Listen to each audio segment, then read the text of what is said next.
Time that you'd like to step out during my talk or my father's talk following this, please feel free. Thank you, Gary. You can stay. But yeah, please, if we're holding you back, go out and earn a living.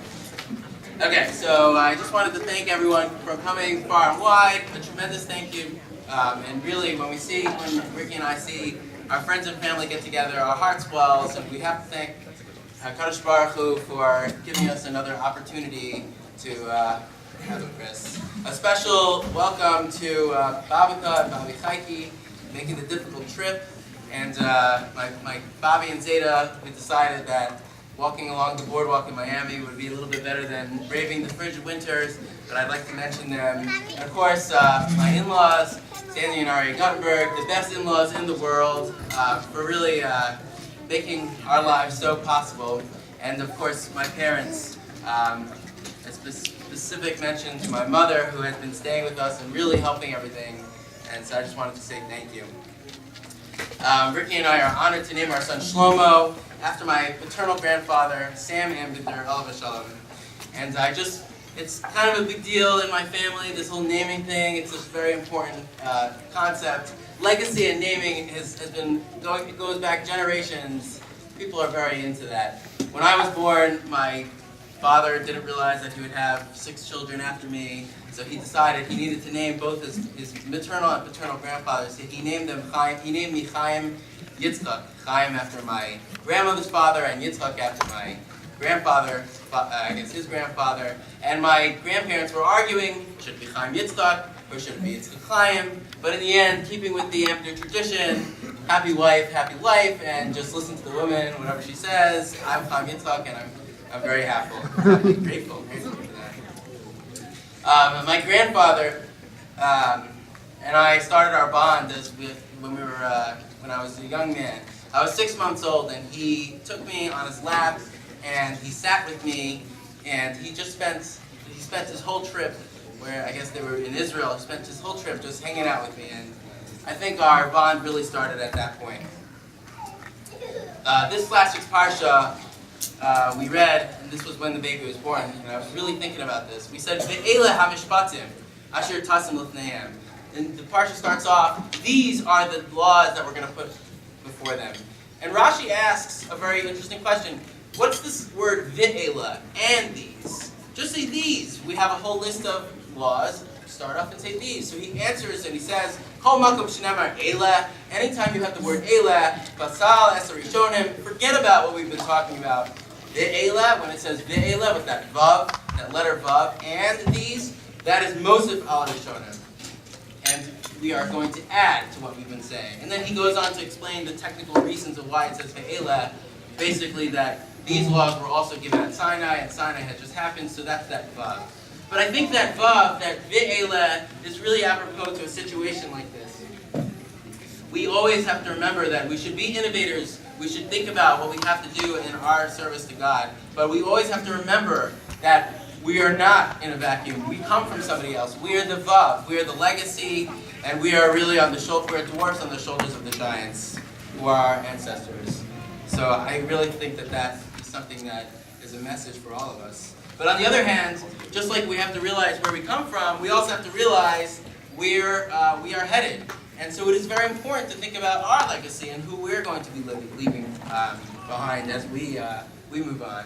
That's being morbid. But my grandfather was somebody who really appreciated that.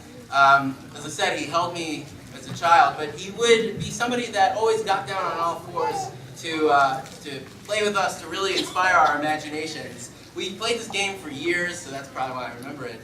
But, my siblings and I would be animals. My brother, Ellie, was always this guy, Jojo the dog. For many years, we carried this out. My sister, she was always confused. She always chose a different animal. And I would be Toby the whale, which made a lot of sense if you knew me back then. But I really remember that. It's so vivid because he always got on his hands and knees to play with us. He actually never chose to be an animal. Might have been smart. I guess I was debating if I should say this next story, but I think it's something that has been helping me over the years. Even in his passing, he and I were on all hands and knees. I had a tradition I had a tradition that I would go down in the middle of the night and before I went to sleep and sneak some grape juice. For some reason I like that. My mother never let me have that during the week, so I would sneak it from the mudroom, the downstairs basement room, and that was what I did every night.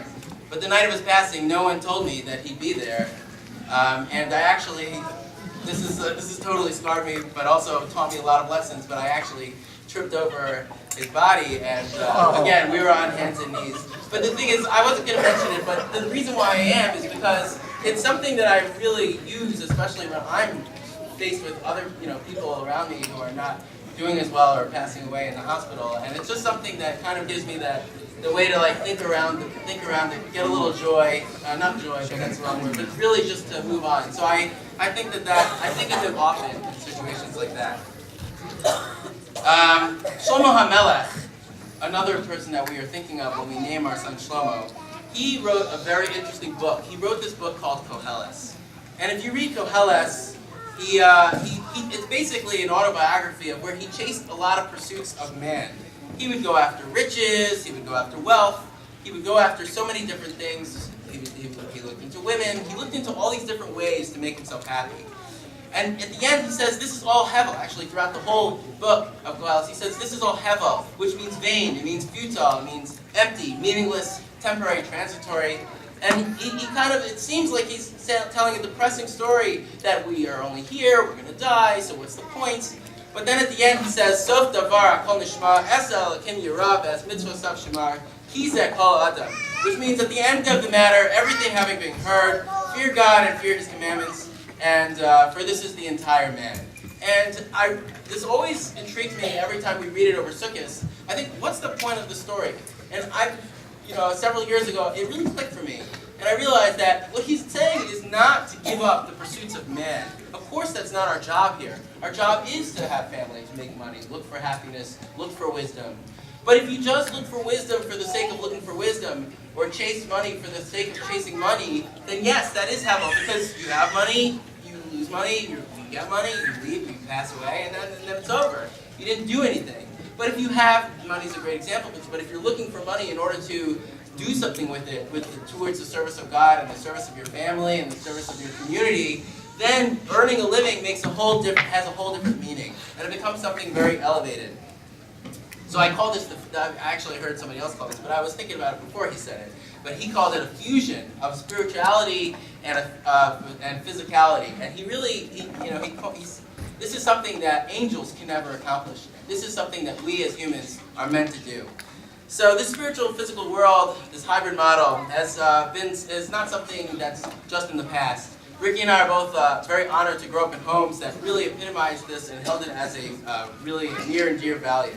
And this again gives me an opportunity to thank my wonderful parents and in-laws who have been an inspiration to ourselves and our children and have really provided a loving and supportive network and meshwork for us to grow on, combining physicality and spirituality. So now this interpretation of this fusion in Koheles really explains another puzzling writing of Shlomo. In HALEVE, which we talk about the woman of Valor on Friday nights, we say, Sheker hachein v'hevel hayofi, Isha yiras Hashem hitzasalo. Which means charm is deceptive, beauty is vain, again that word vain, but a woman who fears God shall be praised. And this is Rabbi Sklar, who I heard discuss it over Sukkot at Shomer Muda, translates this pasuk using our concept, and he says, I don't understand, yofi, beauty, that's lauded in the Torah. We talk about Rachel, and we say, Haitza yifas Torah, yifas Mara. How could we say that beauty is nothing?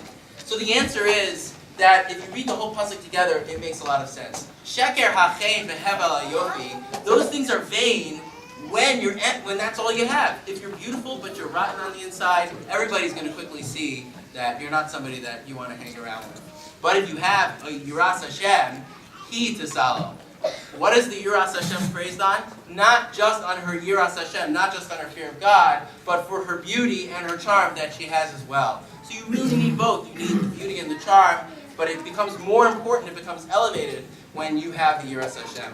And really, I don't like to give a lot of mushy talks, but my last time was Ricky's birthday, I guess I dropped the ball, so I thought I'd take this opportunity to say that this is really what Ricky is all about. Ricky really is beautiful, and she really is yiras Hashem. in all her ways. In particular, the way she raises our children, the way she sits with them every night and says Shema, and in the morning davens with them, and particularly how she handles her other children, her students at TA. So she really exemplifies that role. Anyways, so may Shlomo be zocheh to a life of Torah, chuppah, masim tovim. Because he already had the chuppah up, we'll get him another one.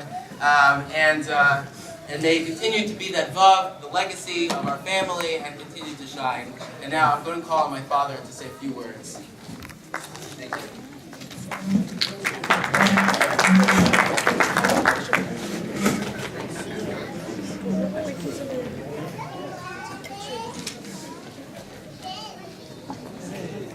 I want to personally welcome family, friends who have come here today to celebrate Chaim, Ricky's, Avi's, Shalom's, and let us not forget Shlomo's great simcha. Chaim and Ricky have requested that I speak a few words today concerning my beloved father, and rest in peace, who has the great zechus of having the young newly born named after him. My father, Shlomo ben YITZHOK, was a most extraordinary son, brother, father, and grandfather. He was a first-generation American. His parents emigrated from Kishinev in Bessarabia, which is now known as Moldova. The Amida family lived in Kishinev for generations. Kishinev was essentially the capital of what is known today as Moldova. In this community, there was open anti-Semitism. For example, you would pick up a newspaper and the headline would be "Death to Jews" and "Crusade against the hated race." After a girl committed suicide in the community, there was a blood libel alleging that the child had been killed by Jews in order to use her blood in preparation for baking matzah for Pesach. The Kishinev pogrom started on April 6, 1903, and after the Christian population of the town got out of church on Easter Sunday, there was rioting against the Jews. 47 Jews were killed, 92 severely wounded, 500 slightly wounded, and over 700 homes were burned and destroyed. No attempt was made by the police or the military to intervene to stop the riots until the third day. The Jews were taken totally unaware and were slaughtered like sheep. Those who could make their escape fled the terror. My father's family resided in the Upper East Side of Manhattan. This was a rough and tumble neighborhood. On the streets, my father learned how to defend himself and his family physically. His skill was mastered, and he became a professional boxer during and after the Great Depression. He was known as the champ. Shlomo ben YITZHOK was a giver. He consistently gave the earnings that he made to his parents in order to make it possible that his brother Nathan would make it through medical school in Vienna. That becoming a physician sparked numerous ambitions to join this noble profession. He was a terrific son. Legend has it that when married, he called his parents every day. And remember, this was the time when there wasn't a phone in the home. Shlomo was a real softie and quite a good neighbor. He would often take in his neighbor's garbage, take out his neighbor's garbage, and was known to shovel his neighbor's sidewalks following a snowstorm. Growing up, I remember him getting up in the middle of the night to catch the Long Island Railroad to New York City, and thereafter take a subway or a bus to Westchester or to any other place where his painting job was located. Often after the subway, he had to walk substantial distance to get to his destination. He denied himself materialistic things and was able to make do. His focus was on his 5 children. He was fortunate to have 5 children, 13 grandchildren, and 12 great-grandchildren. I remember one particular mitzvah that he cherished. Anytime he passed the mezuzah, he would reach up and kiss it. In Pirkei Avos, we learn, Ben Zoma says, who is wise? He who learns from every person. Who is strong? He who subdues his personal inclination. He who is slow to anger is better than the strong man. Who's rich? He who is happy with his lot. When you eat of the labor of your hands, you are happy, and all is well with you. You are happy in this world, and all is well with you in the world to come. Who is honored? He who honors others. Shlomo ben YITZHOK yearned for knowledge. Although he had tremendous physical strength, the measure of his human strength was his self-discipline. Shlomo ben YITZHOK was rich, but his wealth was not in the bank. He appreciated what he had and what he accomplished. He enjoyed the tranquility that comes from feeling secure and independent. The Hebrew word for happy is ashrei. Ashrei has connotations of being fulfilled and established. My bracha is that Shlomo ben Chaim YITZHOK will stand on the shoulders of the avos, the great-grandparents, the great-grandparents, the grandparents, and his parents, and he will become great in midos, Torah, and mitzvahs. May Hashem make peace upon us and upon Israel. I want to thank Ricky and Chaim for their great success in raising a beautiful Torah family. Their wonderful partnership is transparent. I want to thank Aryeh and Sandy Guttenberg for all their dedication to their family. Mazel tov to the great-grandparents, Baba Kalohi, Bobby Heike Guttenberg, and Bobby and Zeta Klein. I want to thank Hashem for all the brachas that He has bestowed upon our family. May the Holy Temple be built speedily in our days. Thank you.